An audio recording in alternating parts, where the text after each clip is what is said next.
Legendary, icon, Hall of Famer. Hello, you're watching The Luna Show. Welcome to The Luna Show.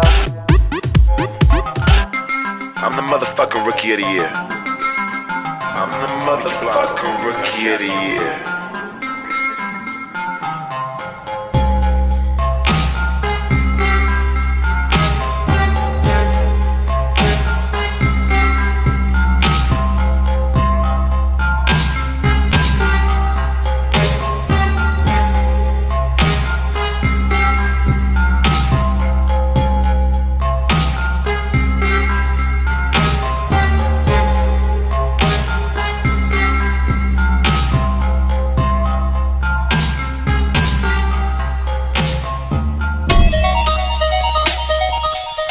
Being in public is not choice at all. It's not choice. Nobody wants to live outside.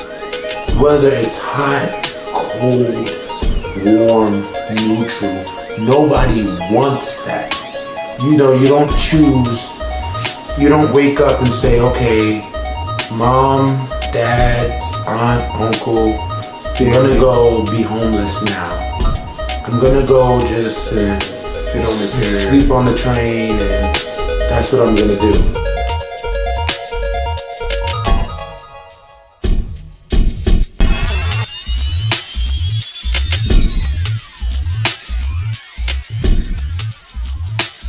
My core values is based, I was raised in church, so therefore, for me, although I feel if you intertwine into prostitution or adult work or whatever, it should be as needed in a sense.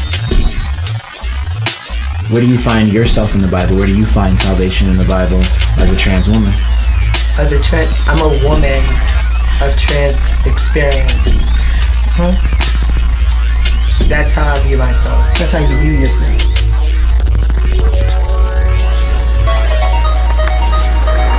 Carol Thorne met with us outside Kings County Hospital tonight. I just finished viewing my only son in the morgue. Her son Josh is gone, killed by 2 hit-and-run drivers. My first time going to Christopher Street. Oh, man. The herb. Tough.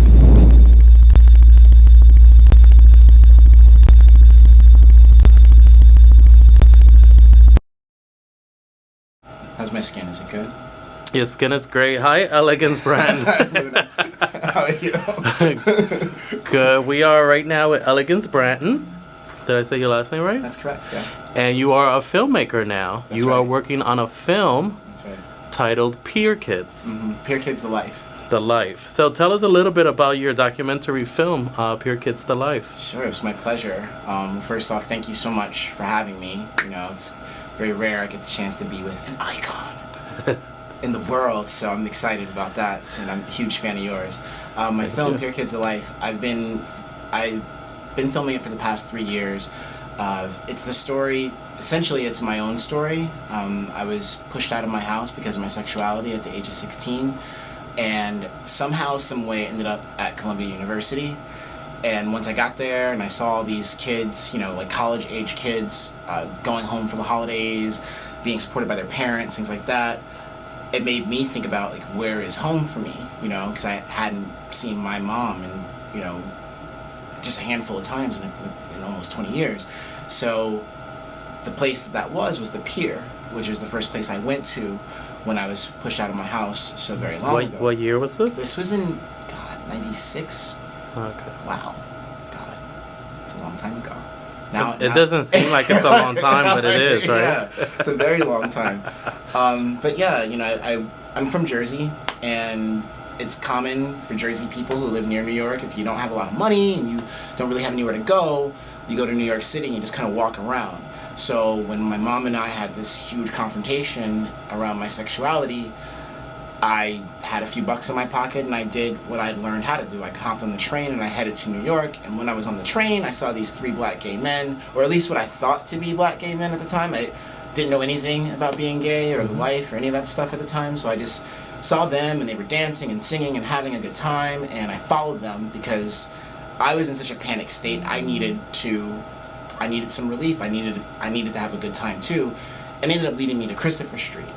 And from that time in the mid-90s until the present day, Christopher Street has remained a spiritual home. And when I finished my time in the Marine Corps, I started going to Columbia University, and I saw these young people who are the ages now that I was when I began 10 years of being homeless. And I thought about where is home for me, and the Piers were that place. So Pier Kids is me trying to make sense of how my family kind of fell apart around my sexuality by talking to Casper, Deshaun, and Crystal, 3 black youth who've been through the same thing. How is your family now with your sexuality? It's pretty much the same. A huge part of this film for me is to kind of like put a message out there to my mom. Like for instance, a few years ago, my mother, while I was still in the Marine Corps, invited me to my little sister's elementary school graduation. And mind you, I hadn't seen my little sister since she was a baby. And I got there, and it was kind of shocking and enraging and just hurtful, very painful to realize that no one in my sister's life even knew that she had a brother. So I'm walking around introducing myself, like, hey, I'm Malika's brother, how you doing? And they're like, wait, who are you? You're her brother? You have a brother? I'm talking to my mom, you have a son, So this film is in many ways designed to kind of like ask my mom, some real basic questions, like, was it easy for you to forget me, and why did you just put me out like that? What is this all about? So, and hopefully by posing these questions in such a large way, we can begin to start healing these fissures that we've suffered as a family. I remember growing up at the same time around the early 90s, late 80s, the Pier was a place where young people would go, and it's almost like a home in a way, even for kids that weren't homeless, because it was the only place in New York that you felt like you belong. Exactly. And unfortunately, the Pier today isn't the Pier that I experienced or that you experienced, but it still resonates with the young people. It's still a place that they go to, especially in the summer, to play and have a good time. Sure. So what was it that fascinated you about the culture of Christopher Street and the Pier and all of that? Well, I mean, in short, it's the history. Because it is its own culture. Like, it is. All you do is cross the street, and it's a whole different world. Yeah. Well, one of the youth, when I first began, the first couple of months of filming, this young man by the name of Cheetah Mizrahi, he told me, I asked him, so what is the Pier to you? And he's like, the Pier is like another universe. It's a gay hood, right?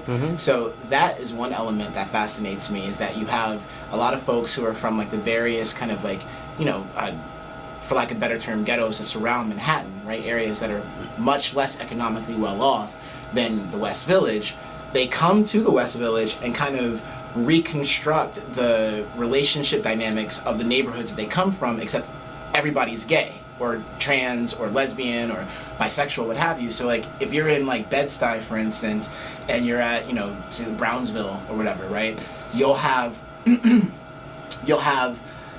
guys on the corner, the girls who talk to them, and everybody's straight. If you're on Christopher Street, you might have people who are from Brownsville, and there's guys on the corner, and the girls that'll talk to them, but the girls are actually trans women, and the guys are queer in some kind of way. Some of them being gay, some of them being bisexual, so on and so forth. So that fascinates me, how you can populate these kind of things that we think of stereotypically, a tough guy who's a thug is always a heterosexual thug.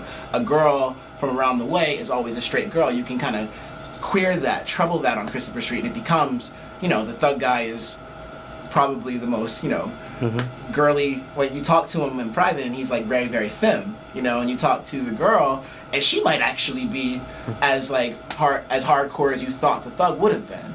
That fascinates me, and the history fascinates me. This is, Christopher Street is a few blocks away from Stonewall, where the whole gay rights movement takes place. That gay rights movement was started by Sylvia Rivera and Marsha P. Johnson, poor, transgender, Latina, and black women. So when we look at today and what's going on the Pier, it's fascinating that the people, the children, my film is arguing the gay children of Sylvia and Marsha, poor, black, transgender, Latina women are being treated much in the same way as Sylvia and Marsha was back in the late 60s. Back then. So what are some ongoing themes you notice in the making of your film? Wow. I mean, I think the biggest ongoing theme that I notice is the prevalence isn't even the right word, the certainty of HIV infection, that the youth that I've spoken to, and I haven't spoken to everyone, so I don't want to make a sweeping generalization, but everyone that I've spoken to, the HIV is it's like a cultural glue. Like you either are positive or for instance, most of the people I've spoken to that have a home within this film have a home as a result of seroconverting, of being positive, right? Most of the people I know that have been struggling with homelessness for the longest amount of time are struggling, that being negative for them is a part of that struggle. So if there's anything, is that trend. And then you talk to people and like the language of prevention, everyone knows about condoms, everyone's aware of this type of thing, but I gotta say, it was very, very troubling for me to see young people kind of like treat HIV positivity as like just a rite of passage. It's just, I started fooling around when I was 14. It only makes sense that I'm positive by 19. Right. That kind of thing. That was very, very surprising. And then the police presence, the hostility that is directed at these youth on the pier was also a trend. Like, just, I don't think people really think about what it's like to need to belong so desperately that you're willing to be your whole entire self in public. I don't think people really think about that. So it's always very jarring to me to watch these very, well-off, moneyed, successful people in the West Village direct so much scorn towards youth who have really been abandoned by every major system that we think of as protecting young people. So those are some of the things that have popped up. In the last probably 10 or so years, obviously the pier has changed because the neighborhood has changed. Like every neighborhood in New York, somebody always takes over and they don't want the black or brown people around. Very true. In other words. So tell us a little bit about that experience while you're filming. Do you notice people that live there that have these multi-million-dollar brownstones and homes, and especially with the cops, things like that? What are some of the experiences that you've seen while filming? Well, I mean, let's, call a spade a spade. The problems of Christopher Street, when we look at the Daily News or we're looking at the New York Times or any of these folks that are invested in kind of like talking about, the positive momentum of gentrification, right? That Giuliani and Bloomberg did things during administration that made New York better. And one of those things, like you mentioned, is ridding certain neighborhoods of the presence of black and brown people at large, right? The thing about Christopher Street, the problem of black and brown presence in that neighborhood is often talked about in prostitution, drug dealing, things of that nature. What people don't often talk about is the people who are buying the people, the people who are buying the drugs are often white, So right then and there, you have a real kind of like picture of how people on Christopher Street, how Pier Kids are treated, right? They're viewed as being a source of a problem just by virtue of being there. Nobody thinks about how their problems are exacerbated by those who have way more privilege than them. Like, I'll just break it down to a personal story. I've watched older white men in their 40s and 50s walking around and looking for young black boys to purchase, right? So if you're a 15, 16-year-old kid and you've been abandoned by your family, you have nowhere to go, and you're looking for some sort of like mentorship, help, many of the adults that are down there are not there to necessarily help you. They're there to be even a worse influence on you than anything that you dealt with before you met them. And as far as the police presence is concerned, if you go to the website, we had this video up from this summer. I'll never forget this night.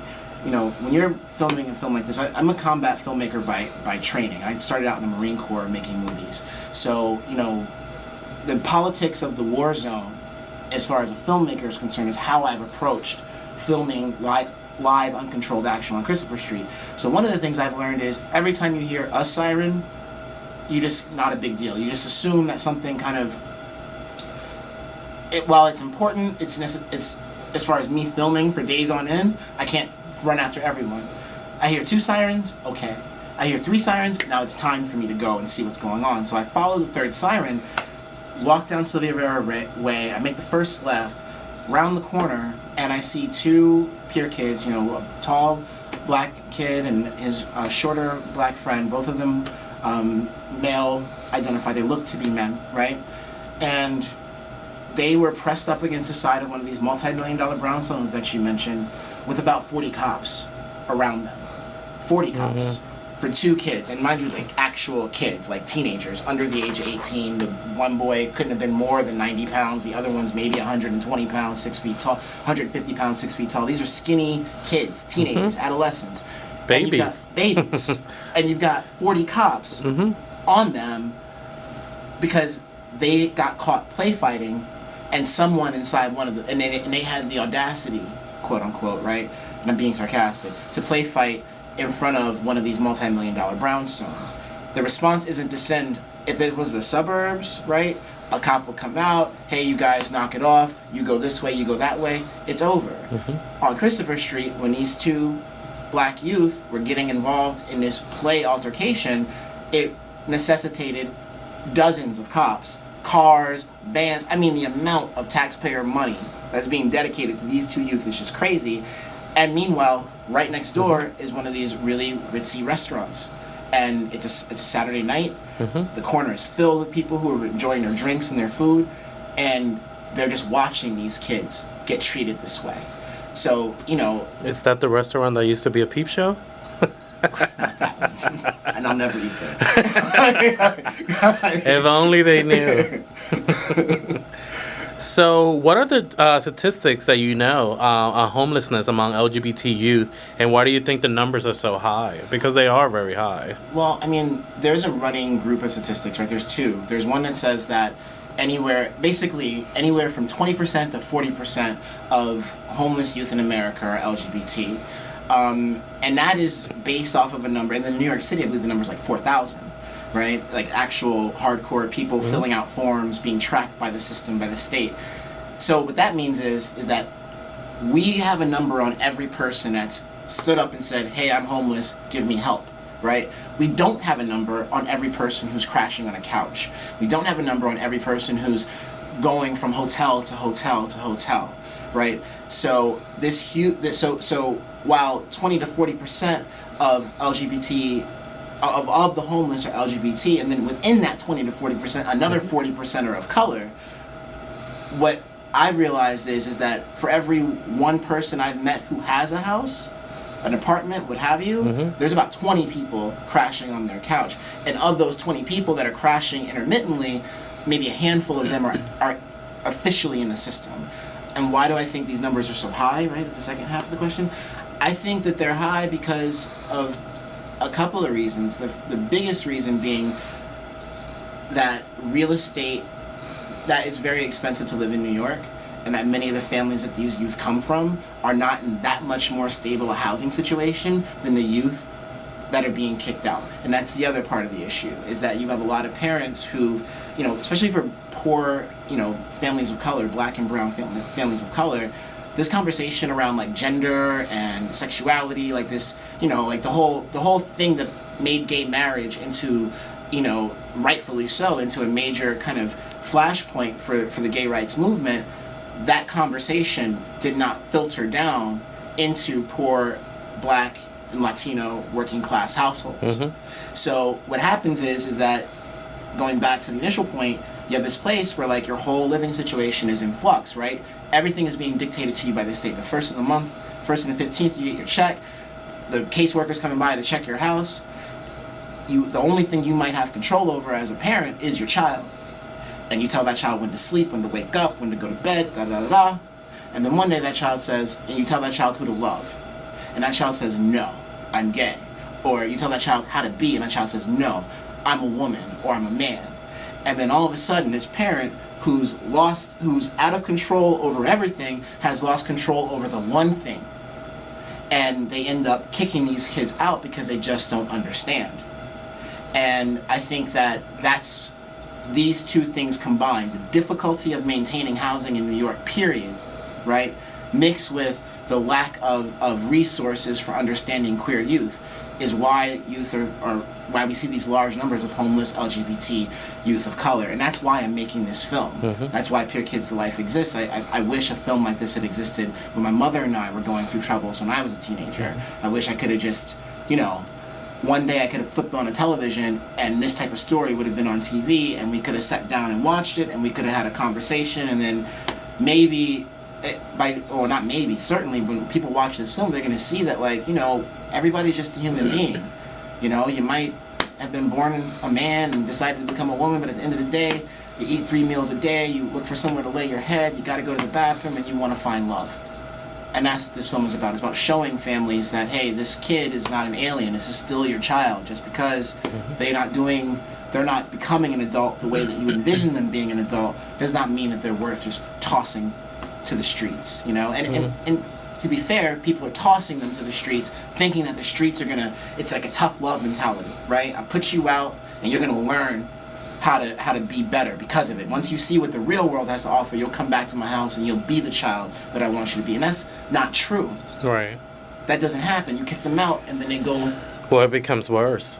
I only know a handful of people who that happened to, and, they dust themselves off and have a life, a home, and all that. They did it all on their own, but they went through all the struggles.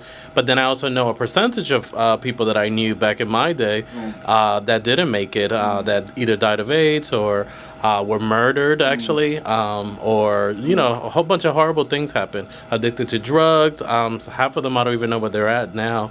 But, yeah, and it's unfortunate that...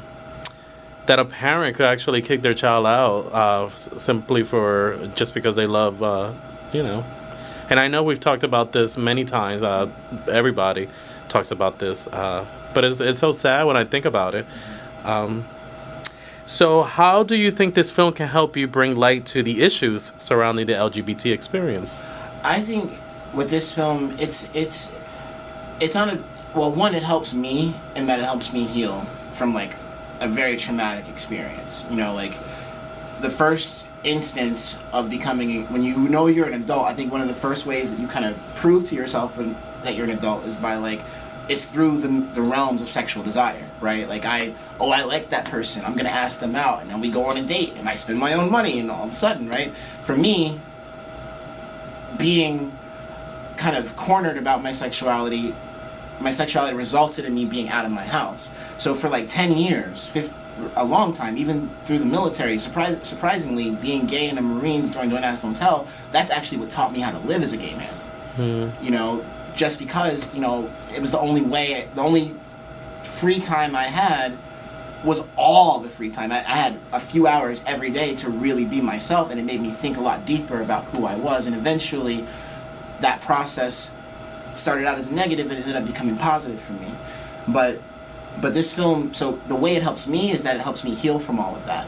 The way it helps with the issue is that I'm creating something that is in the language, I always tell people, my audience for this film is, of course, everybody, but specifically the people who watch Tyler Perry movies, the people who are, buying, hood lit on the street. For poor, working class, Black and Latino families, I'm creating a teaching tool, an educational tool. You can put this movie on, and the movie can have the conversations that you may not necessarily have the language to have. And then as you watch these conversations being had, Crystal, she moved here in July of 2011. After being rejected by her family for what they thought was a Black gay man, this past Christmas, we flew her back to Kansas City to introduce herself to her family as the woman that she is today, And that type of thing, right? They think that she's a gay dude, right? Turns out she's actually a woman. And then now here you are with the camera and everybody's got to talk about this, right? Why did you put her out? How can you accept her today? Crystal teaches them how to accept her. And then now I think filming that and showing that to Black families and Latino families, I think that's important. I think seeing that is important. So that's how the film helps. It's just giving people a lens into, first off, the problem, and then what I believe is a solution, which is just conversation and healing, and just loving one another through difficulty. Right. Well, you talking about it now, it sounds so powerful. Thank you. I mean, I've seen some clips of it, and it looks really great. Thank you so much. And I also noticed from watching some of those clips that there are a lot of house and ball children in your film. That's right. That's everywhere. Everywhere. What do you feel the ballroom community can do to help your film, but also help homelessness among their sisters and brothers? Well, I'm going to say this. As far as, I'm going to end with the first part of the question and begin with the second. As far as helping the community, I think it's vice versa. I think a lot of the nonprofits that are out there, a lot of the state agencies, need to think about the ballroom community in a much more serious way than they are. I have witnessed some of the most adaptations of family, the most powerful adaptations of family I've ever seen. I have watched children end up on the street on Friday, be lucky enough to meet a house mother, and the house mother says, you know what, I'm going to put you somewhere. I'm going to make sure you eat. I'm going to show you how to get through. And that little type of interaction, like, again, back to Crystal, considers herself to be a mother to lost children, right? And I have watched Crystal do stuff that social workers who have degrees and get paid salaries have not been able to do, which is get a youth from the street back to a GED program, on their way to college, what have you. So I think the ballroom community needs to get more mainstream support, official cash money, checks, programs, to be able to institutionalize the informal ways. Because the thing is, like, most homelessness is shameful. People don't quite understand, like, how, even for me, it was difficult to go and seek help. It's even difficult to admit that I was homeless back in the day, you know? And what I love about the ballroom is that it provides an informal way. Like, you can be a normal human being. You could be having dinner, you could go out and dance, you could have a drink, and you could talk about in this casual way with someone who has all of this knowledge, who can actually help you. And I think that the official mainstream solution, people who've been charged with solving the issue of youth homelessness amongst LGBT people, I think these folks need to be taking serious lessons from the ballroom community and learning from them how to deal with this problem. And as far as helping the film, how can the ballroom community help the film? We have a Kickstarter up.